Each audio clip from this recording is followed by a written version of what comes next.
Bom, gente, não consideremos a prece feita, embora nós não tenhamos os músicos, mas nós não poderíamos deixar de lembrar, no início, que amanhã, 30 de junho,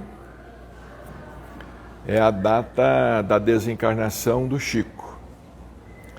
Estamos falando também para os irmãos que estão nos acompanhando pelo Instagram, pelo Facebook. 22 anos, 30 de junho de 2002. Estamos em 2024.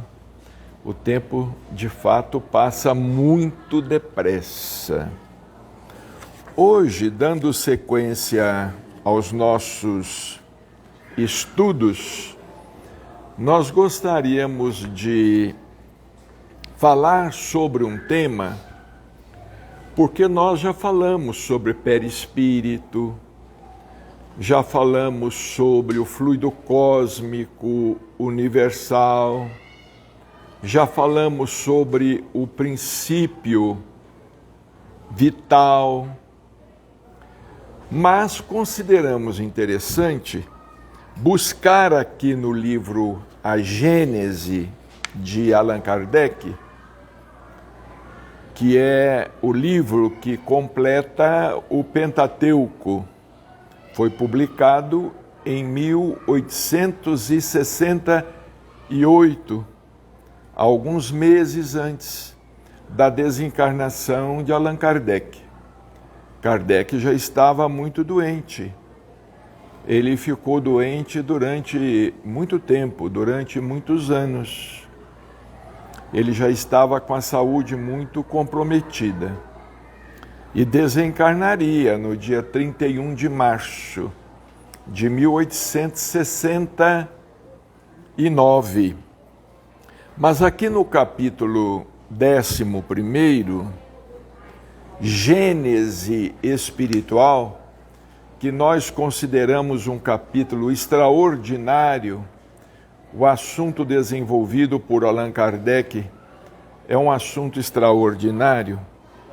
Temos aqui um subitem, união do princípio espiritual e da matéria.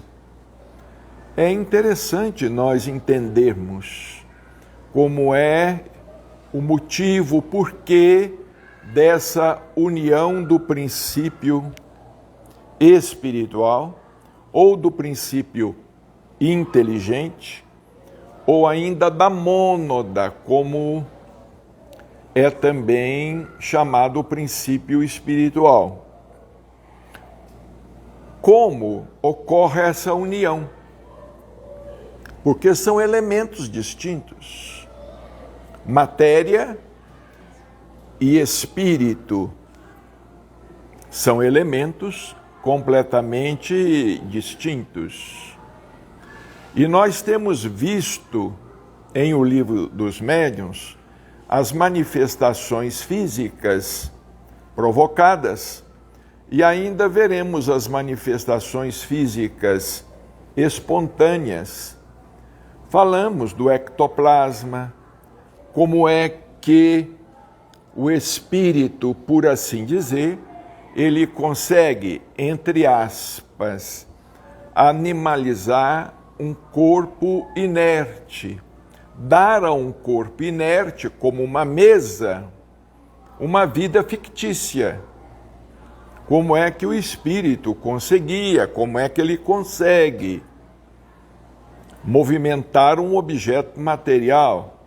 Nós estamos nos referindo à mesa, por causa do fenômeno das mesas girantes, porque foi o principal fenômeno, se assim podemos nos expressar, foi o fenômeno que despertou a atenção de toda a Europa, principalmente em Paris, na França. Mas os espíritos, eles movimentam qualquer objeto material. Os fenômenos físicos, eles podem acontecer com os espíritos, fazendo com que esses fenômenos sejam produzidos. E aqui, neste subitem, união do princípio espiritual e da matéria, há um estudo muito interessante de Allan Kardec. Nós até já defendemos que esse capítulo 11º, Gênese Espiritual, fosse feito, vamos dizer, em separata, porque é um capítulo extraordinário.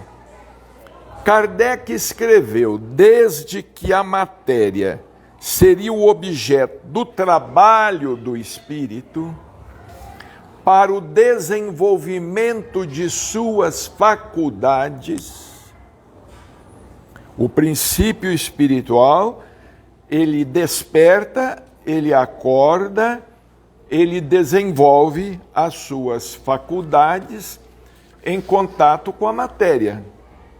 É o que está acontecendo conosco. Nós somos inteligências, estamos no corpo, reencarnados. Corpo é matéria orgânica, mas o corpo é o nosso instrumento, é o nosso instrumento de aprendizado, assim como também para os animais, assim como para o princípio espiritual dos animais. O princípio espiritual, ele passa pelo reino animal, já vimos que ele passa também pelo reino vegetal, já vimos que começa lá no reino mineral, mas esse princípio espiritual, ele necessita estar em contato com a matéria para desenvolver as suas faculdades. Vejamos bem, nós somos dotados de cérebro. Nós somos dotados de cérebro, mas segundo a ciência diz, são poucos aqueles que utilizam o cérebro, toda a sua capacidade, a capacidade cerebral. Segundo alguns estudiosos, nós conseguimos utilizar apenas 10% de nossa capacidade cerebral.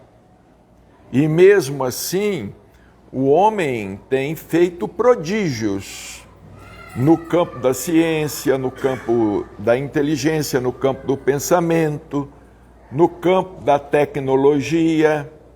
Imaginemos quando nós conseguirmos ocupar todo o cérebro. O cérebro é uma espécie de planeta, é uma espécie de mundo que ainda não foi completamente civilizado, como a Terra. A Terra é um planeta que ainda não foi totalmente ocupado.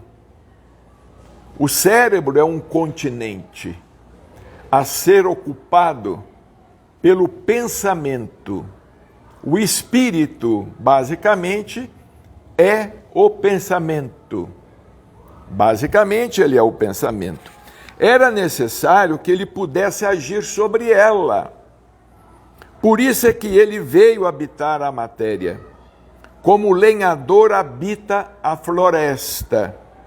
Desde que a matéria deve ser ao mesmo tempo a finalidade e o instrumento de trabalho, Deus, em vez de ligar o espírito à pedra rígida, criou para seu uso corpos organizados.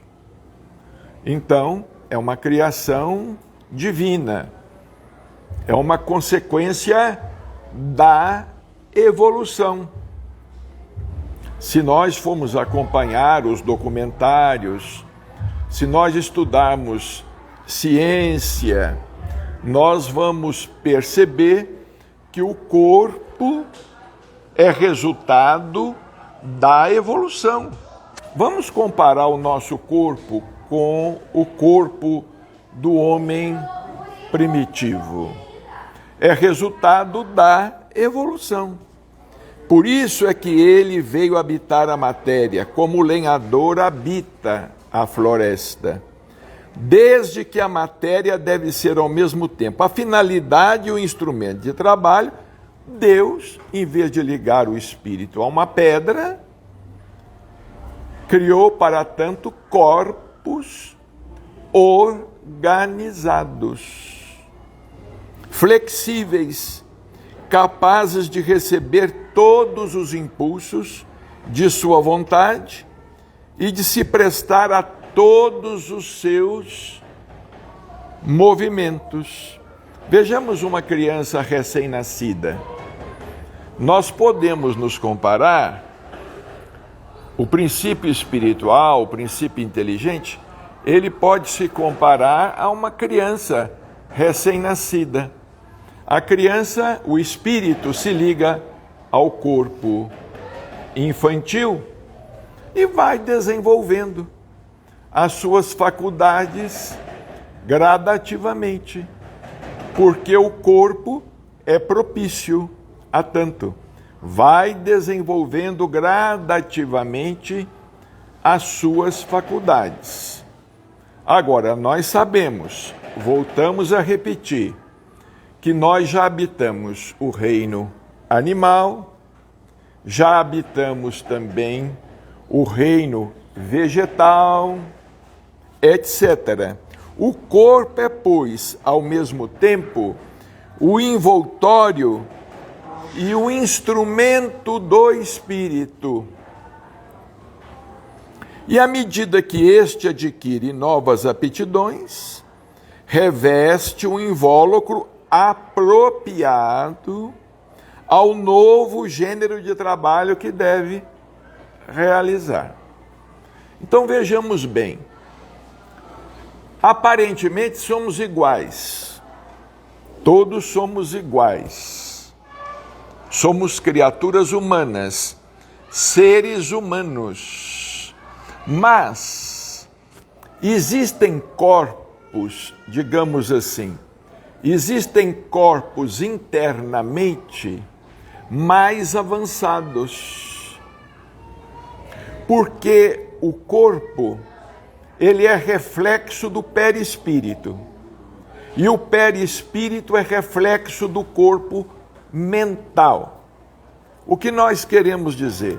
Nós queremos dizer é que os superdotados, os gênios, os pensadores, os considerados superdotados, os inventores, aqueles que estão intelectualmente, vamos dizer, à frente, eles têm mais facilidade de percepção intelectual, como também alguns têm mais facilidade de percepção espiritual, até de percepção emocional. Tem o cérebro mais desenvolvido. A capacidade cerebral, vejamos bem, neuronal,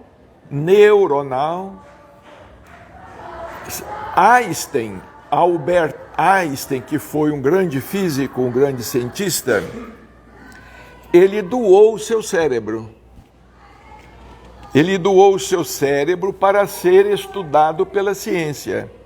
Mas até agora a ciência não fez descobertas que diferenciassem tanto, pelo menos do ponto de vista anatômico, diferenciassem tanto o cérebro de Einstein do cérebro de um homem de inteligência mediana, vamos dizer. No entanto, Einstein é um gênio. Foi considerado um gênio. Ele tinha uma percepção, teve uma percepção que poucos possuem.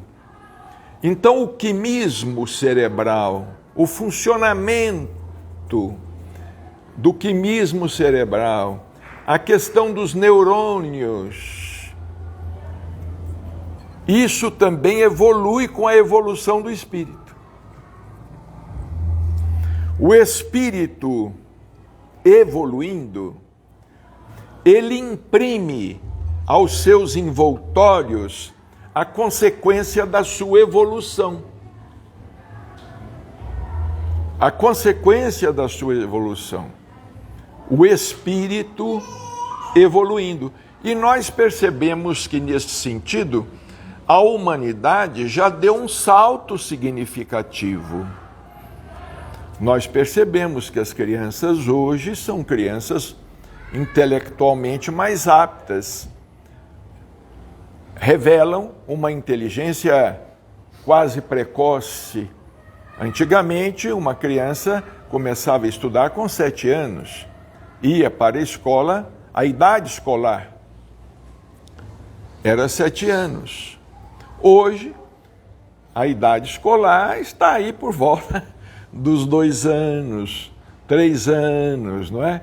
Porque a própria vida, o nosso próprio sistema de vida, a nossa vida em sociedade está assim exigindo. Porque muitas vezes a mãe também trabalha, vai para o trabalho. Isso tudo faz parte de um contexto. Faz parte de um contexto. Por exemplo, em O Livro dos Espíritos, Kardec pergunta se nos mundos superiores existe infância.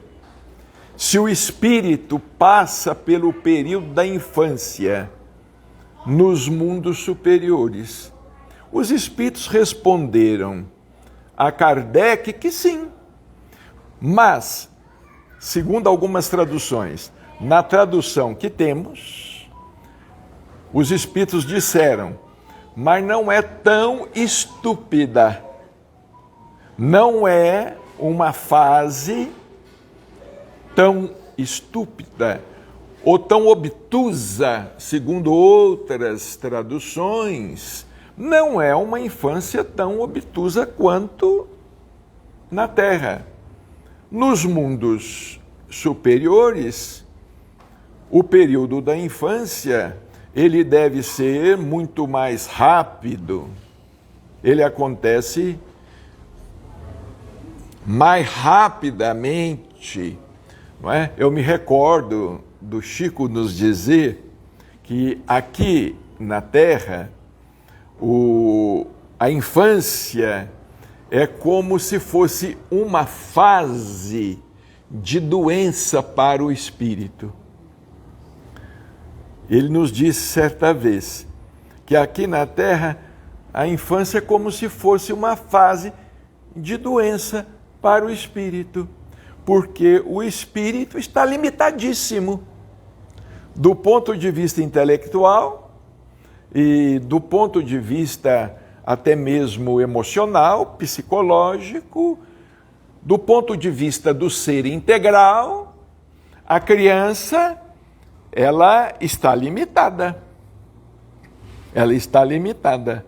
Interessante, quando da codificação, a Leon Denis, que foi um dos continuadores de Allan Kardec, um dos pesquisadores, um dos estudiosos, ele se referia à reencarnação moral. Porque a reencarnação física se completa com o nascimento. Ou seja, quando o cordão umbilical, ele é cortado. E a criança, então, chora. Neste momento, a reencarnação do ponto de vista físico, a reencarnação está consumada. Mas segundo Leon Denis, isso no século XIX, a reencarnação moral aconteceria somente por volta dos 21 anos de idade, que seria nesse tempo, com 21 anos de idade, que o espírito então se expressaria a sua personalidade, vamos dizer, de vidas passadas, as suas conquistas anteriores. Somente em torno de 21 anos de idade, dizia Leon Denis, ocorre essa reencarnação moral. Todavia, mais atualmente, nós ouvimos de Chico Xavier a sombra do abacateiro, ouvimos dele que, na atualidade, devido ao avanço da ciência e da tecnologia, o espírito está despertando muito mais cedo. O espírito está despertando muito mais cedo.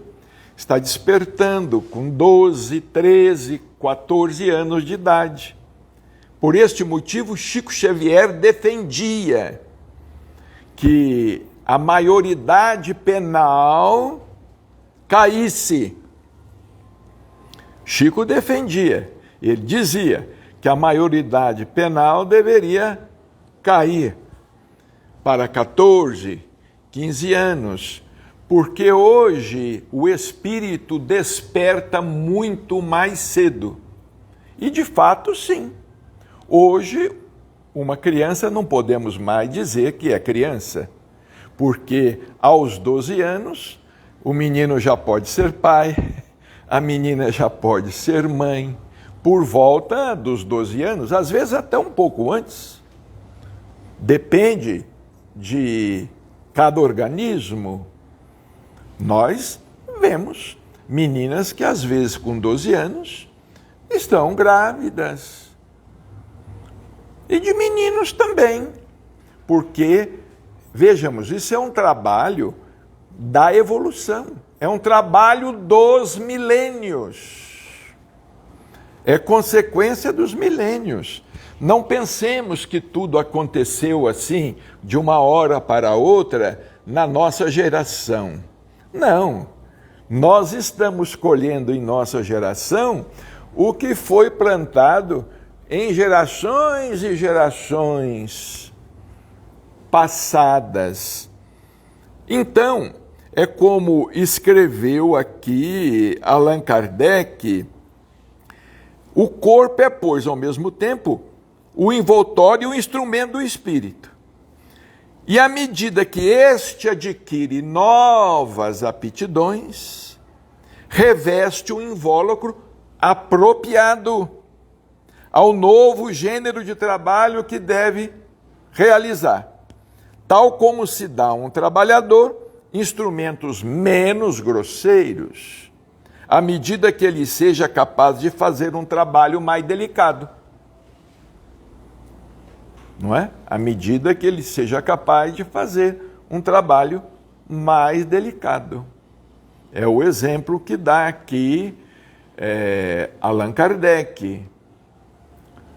O parágrafo seguinte é interessantíssimo.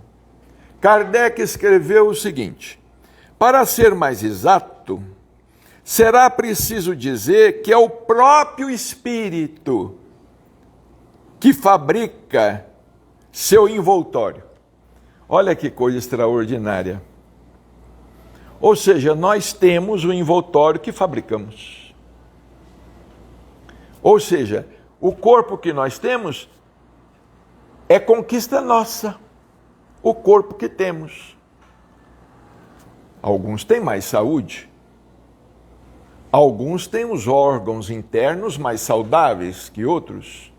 Alguns são longevos, alcançam uma maior longevidade. Alguns chegam aos 90, aos 100 de idade, ao passo que alguns, em consequência talvez de seus desregramentos passados, em consequência de sua falta de cuidado com o próprio corpo, alguns com 30, 40 anos de idade. Vejamos, a vida média do homem. A vida média do homem, há alguns séculos atrás, a vida média do homem era 35 anos. Era a vida média do homem. 35, às vezes chegava aos 40. Hoje, a vida média praticamente dobrou. Sendo que a mulher vive um pouco mais que o homem. A mulher vive um pouco mais que o homem, mas isso também é trabalho do espírito que tem reencarnado às vezes, sucessivamente, porque o espírito não tem sexo, mas às vezes o espírito reencarna sucessivamente dentro da sua mesma condição sexual, né? Dentro de sua condição sexual, e tem oportunidade de desenvolver qualidades. Às vezes, a mulher desenvolve qualidades que o homem não tem oportunidade de desenvolver, reencarnando como homem, reencarnando como macho. A fêmea, ela tem essa... Tanto é assim, nós vamos falar uma coisa aqui, que é para pensar, mas isso é falado aqui em O Livro dos Médiuns, e é falado também nos livros, alguns livros, Dr. Inácio fala, tanto é assim que no campo da mediunidade, nós temos a mulher com maior sensibilidade. Nós temos a mulher com mais sensibilidade do que o homem. Por exemplo, o homem médium de incorporação, de psicofonia, o psiquismo dele, às vezes rejeita incorporar o espírito de uma mulher, ou rejeita incorporar alguém que no passado, numa vida passada, tenha, por exemplo, sido homossexual. É o preconceito existente na mediunidade. A mediunidade não deveria ter preconceito, mas os médiuns têm preconceito. A mulher não, pela sua condição de mulher e pela sua condição materna, da maternidade, ou seja, sendo mãe de filhos próprios ou de filhos alheios, a mulher acolhe em seu ventre, seja qual for o espírito que esteja destinado a reencarnar por ela. Porque se nós pensarmos bem, a incorporação não deixa de ser uma gravidez momentânea, não deixa de ser um fenômeno de gravidez momentânea, não é? Porque o espírito incorpora, não no ventre, mas no pensamento. O médium, então, fica grávido do pensamento. Ele fica grávido do pensamento. E é por isto que muitos médiuns que vêm à Terra com tarefa definida, como no caso, vamos citar o exemplo máximo, Chico Xavier. Chico Xavier, ao mesmo tempo, era pai e era mãe. Ele tinha uma sensibilidade que muitos entendiam que Chico fosse uma mulher reencarnada, quando nós sabemos que Chico Xavier, ele foi a reencarnação de Allan Kardec. Sabemos que ele reencarnou como Allan Kardec, mas Chico Xavier, vejamos bem, ele veio dentro, ou ele veio com essa sensibilidade, porque como médium, ele deveria ser instrumento de qualquer espírito que dele se aproximasse. Ele deveria ser instrumento de Emanuel, como também instrumento de André Luiz, como também instrumento de Meimei, como também instrumento de Maria Dolores. Ele deveria ser instrumento de adultos, como instrumento de jovens, de adolescentes e até de crianças. Chico Xavier, ele possuía uma faculdade mediúnica nessa amplitude. A faculdade de Chico Xavier era uma faculdade, vamos dizer, sem limites, não é? Neste sentido. É por isso que, às vezes, muitas pessoas que não entendem o fenômeno mediúnico e não entendem esse aspecto, dizem assim: olha, o Chico era muito feminino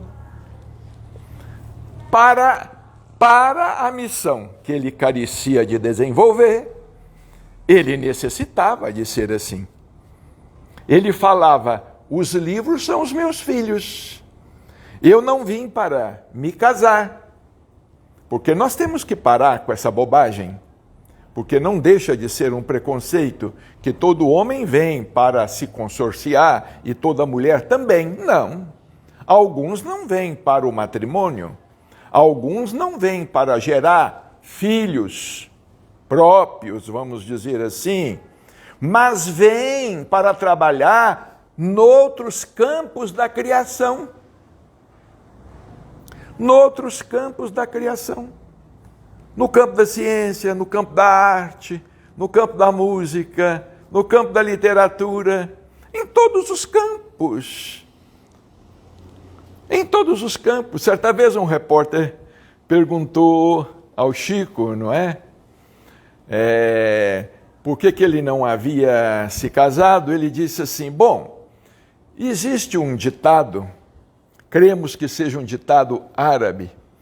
Existe um ditado que o homem, quando vem à Terra, o homem e a mulher, estamos nos referindo aqui à espécie, né? Ao rei nominal, mas é tanto o homem quanto a mulher, porque hoje nós não podemos dirigir mais a nossa palavra somente aos homens.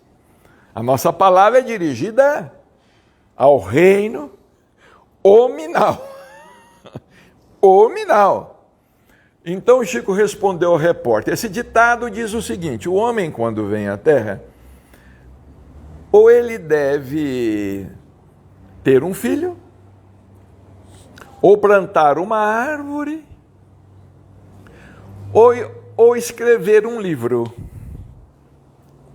Aí ele disse: eu não tive filhos, plantei algumas árvores e tenho dezenas de filhos nos nossos livros, nos livros que os espíritos escreveram por nosso intermédio. Então vejamos, tudo é uma questão. Se o homem, às vezes, ele se mostra intelectualmente, hoje não tanto, porque antigamente a mulher era impedida até de estudar. Houve uma vez em que em um concílio, eu não saberia agora dizer aqui em que ano, houve uma vez que em um concílio da Igreja Católica, esse concílio discutiu se a mulher tinha alma ou não. Vejamos. Foi uma discussão. E eles se basearam em quê? Eles se basearam na Bíblia, no Antigo Testamento. Porque a Bíblia diz que quando Deus criou Adão, soprou nas narinas de Adão. Mas quando Deus criou Eva tirando de uma costela de Adão, e não houve o sopro nas narinas. Vejamos como nós somos ignorantes, né? Como nós somos ignorantes, já fomos muito mais, ainda somos, e durante muito tempo haveremos de ser ignorantes. Mas essa imagem do sopro de Deus nas narinas não deixa de ser interessante, porque naquele momento era o espírito se ligando à matéria. É a imagem do espírito, naquele momento, um corpo sendo criado para que o espírito pudesse habitar. Então é muito interessante o que fala Kardec aqui. Para ser mais exato, será preciso dizer que é o próprio espírito que fabrica seu envoltório. É por esse motivo que nós precisamos ter cuidado. Nós precisamos ter cuidado com a saúde, porque na atual existência, nós não estamos apenas escolhendo as provas futuras, nós estamos também trabalhando o corpo que haveremos de ter. Nós também estamos trabalhando o corpo que haveremos de ter, o corpo espiritual, o corpo mental. É por isso que nós precisamos de pensar em coisas boas, idealizar coisas boas, estudar, raciocinar, refletir, não é? Desenvolver a emoção, desenvolver o sentimento, porque nós sabemos que esses dois órgãos, cérebro e coração, eles estão intimamente ligados, não é? Como Chico certa vez perguntou, não é? Chico certa vez perguntou a alguém: você sabe de onde é que vem a voz? Porque a voz é um fenômeno, não é? Como é que se forma a voz? Muitos vão dizer assim, através das cordas vocais, através da faringe e da laringe e da combinação dos órgãos da voz. Aí Chico disse, não, Jesus falou que a boca fala do que está cheio o coração. A boca fala do que está cheio o coração. Então Chico, com base nisso, disse, a voz vem do coração.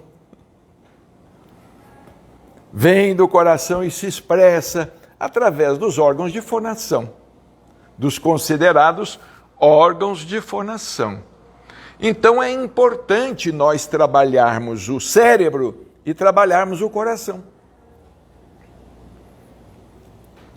Não trabalharmos apenas o estômago, não é?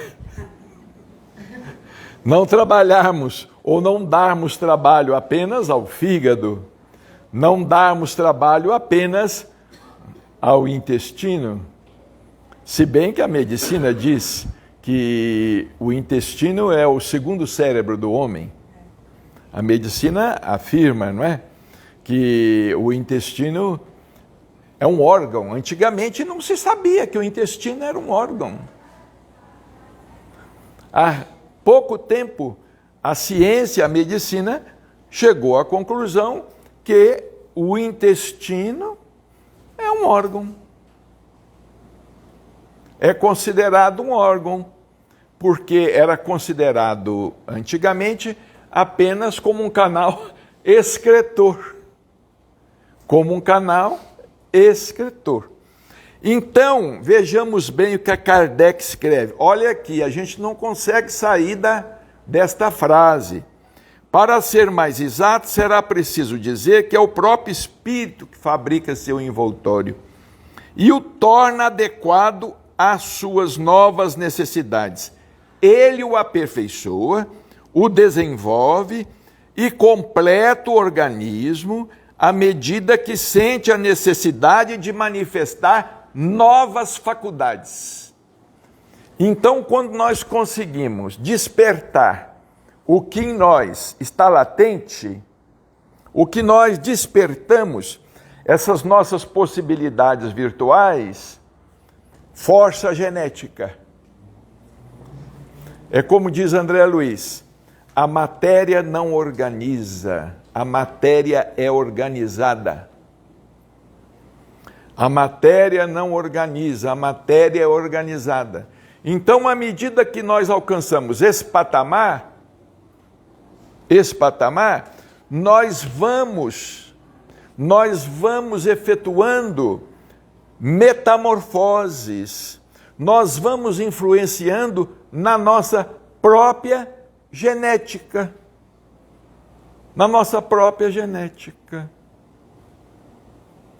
Agora, vejamos bem, isso não tem nada a ver com beleza. Isso é outra coisa, porque muita gente pode achar, quer dizer que um espírito fisicamente considerado feio, porque vejamos bem, Sócrates, o pai da filosofia, do ponto de vista físico, não era considerado um modelo de beleza.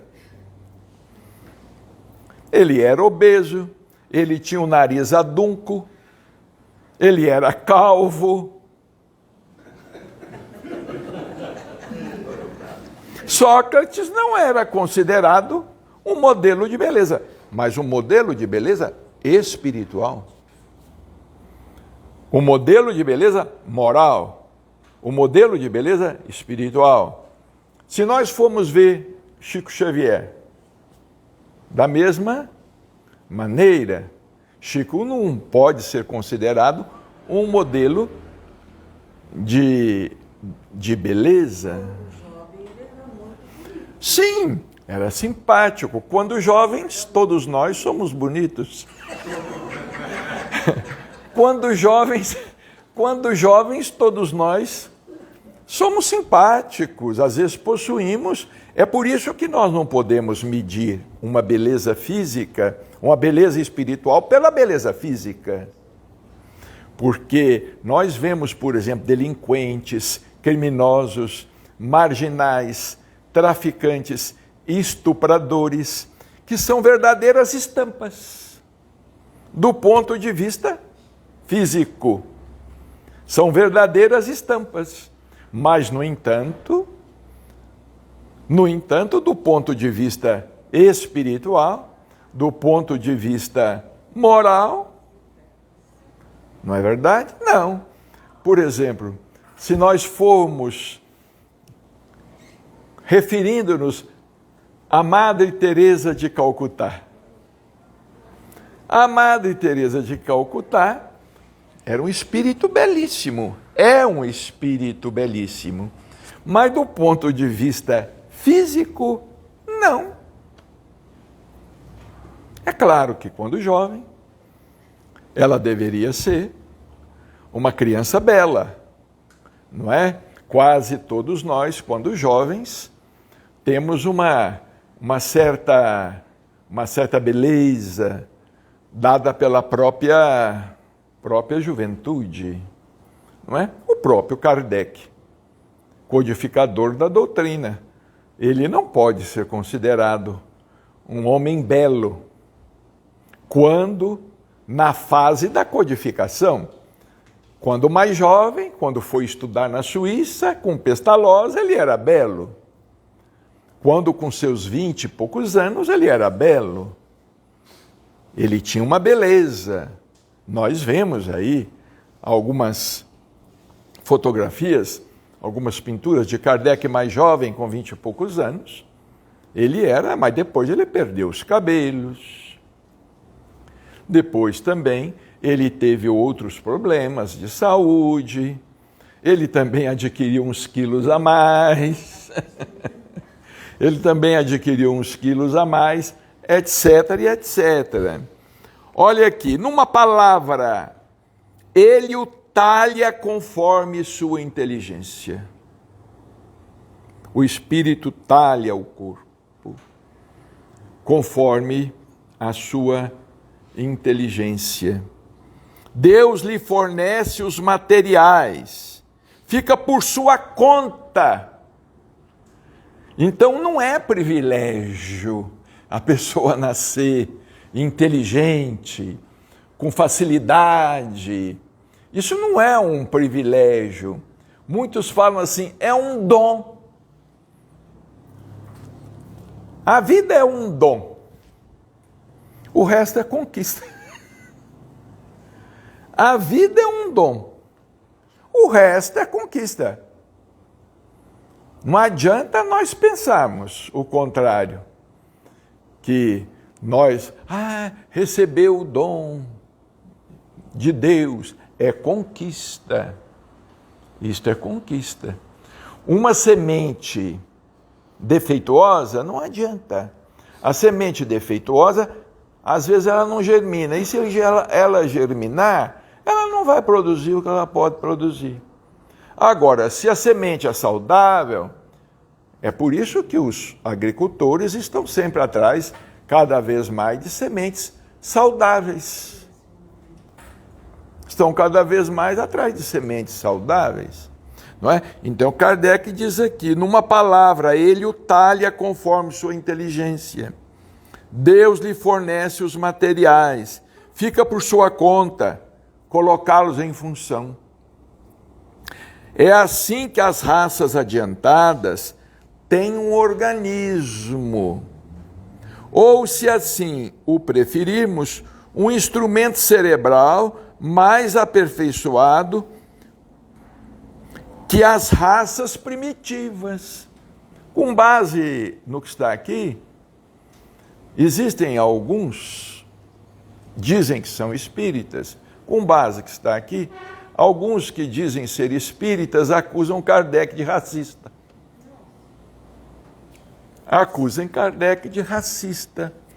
Mas como é que, por exemplo, nós vamos comparar a inteligência de um homem civilizado com a inteligência de um selvagem? Não podemos comparar. Como é que nós... Isso é ser racista? Isso é ter preconceito? Não. Cada espírito no seu estágio. Cada espírito na sua condição evolutiva. Se ele dissesse que um europeu fosse mais inteligente que o resto do mundo, aí sim, nós poderíamos acusá-lo de preconceituoso, acusá-lo de racista. Mas vejamos que as pessoas inteligentes, elas estão em todas as raças. É claro que não nas raças primitivas, né? Gente, nós não sabíamos o que era o fogo, nós descobrimos o fogo. Não sabíamos o que era a roda, descobrimos a roda.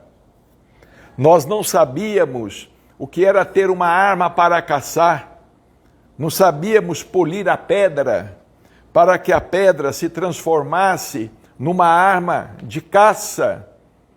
Nós não sabíamos cozer o alimento. Nós comíamos o alimento cru.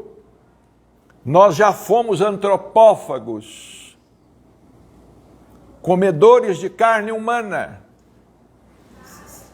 Então, por isso, por nós, por exemplo, nos considerarmos superiores aos antropófagos, isso quer dizer que nós somos racistas?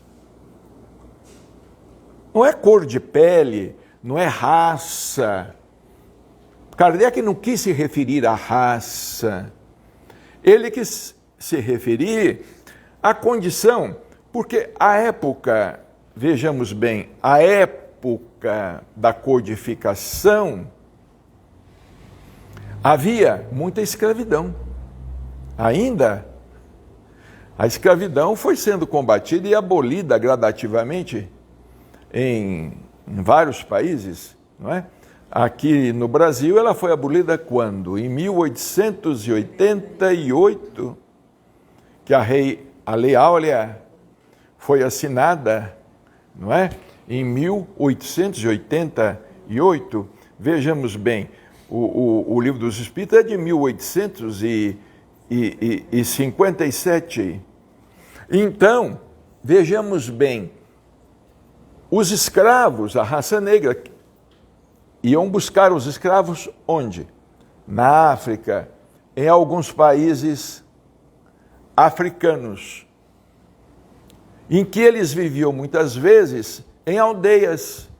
Eles viviam, não sabiam às vezes ler, não sabiam escrever, não haviam tido oportunidade de desenvolver o quê? A inteligência. A inteligência, não é? Quando essa questão da escravidão, uma questão ruim, mas tudo é a lei divina do progresso, porque os escravos, eles foram trazidos, aconteceu a miscigenação. Hoje nós temos em nossas veias praticamente sangue de índio, o sangue do negro, o sangue do europeu.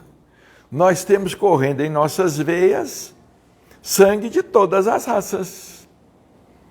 Sangue de todas as raças, principalmente nós aqui no Brasil, segundo um estudo extraordinário feito por Humberto de Campos, no livro Brasil, Coração do Mundo, Pátria do Evangelho, não é? Que, segundo ele, aqui os brasileiros, o povo brasileiro, se fez através da fusão de 3 raças tristes. 3 raças tristes: os índios, os negros, os portugueses degradados, não é? Daí é que nasceu o quê? Nasceu o povo brasileiro. O povo brasileiro. Nós somos uma mistura. Uma mistura de raças, não é? Por exemplo, minha avó materna, Dona Aurora, vó Rola, ela era negra, praticamente considerada negra. A minha avó materna. Porque a gente diz assim, não, era muito moreno. Não existe. É a raça negra. Não existe. Não é? Então, minha avó, por exemplo, a avó de Chico, a dona Francilina, mãe de Dona Maria João de Deus, Dona Francilina praticamente era negra. A bisavó de Chico era negra. E Chico era caboclo, como foi chamado. Certa vez disseram, Chico é caboclo. Certa vez disseram assim, Chico não pode ser Allan Kardec, porque Allan Kardec era um europeu de olhos claros. Como é que um caboclo cego de um olho poderia ser a reencarnação de um europeu dos olhos claros? Isso foi dito por espíritas. Esses espíritas são racistas.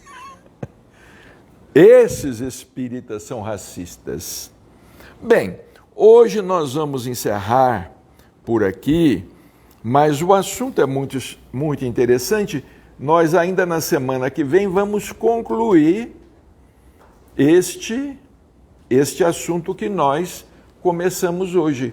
Mas Allan Kardec já nos dá aqui, em meia página, muito material para pensar. Muito material para refletirmos e para pensar. E nós lamentamos que muitos confrades e confreiras não estudem, não leiam com espírito de estudar, porque a gente precisa ler, mas com espírito de estudante. Se a gente ler sem espírito de estudante, a gente não aprende, não é? Então nós vamos encerrar hoje por aqui, pedindo a Jesus que nos abençoe a todos, ampare a todos, nos dê saúde a todos e muitas oportunidades de trabalho, e aproveitar aqui também, mais uma vez, para convidar o pessoal que a reinauguração do Pedro e Paulo vai ser no próximo sábado, dia 6 de julho. Vai ser no dia 6 de julho, no sábado, numa reunião normal de psicografia. Mas todos estão convidados para ver como a casa ficou linda e em quase tudo justiça seja feita, a quem glória, glória, a quem honra, honra, quase tudo devemos ao Luiz, que cuidou de tudo, de toda a reforma em seus mínimos detalhes. Então que Jesus nos ampare e nos abençoe sempre.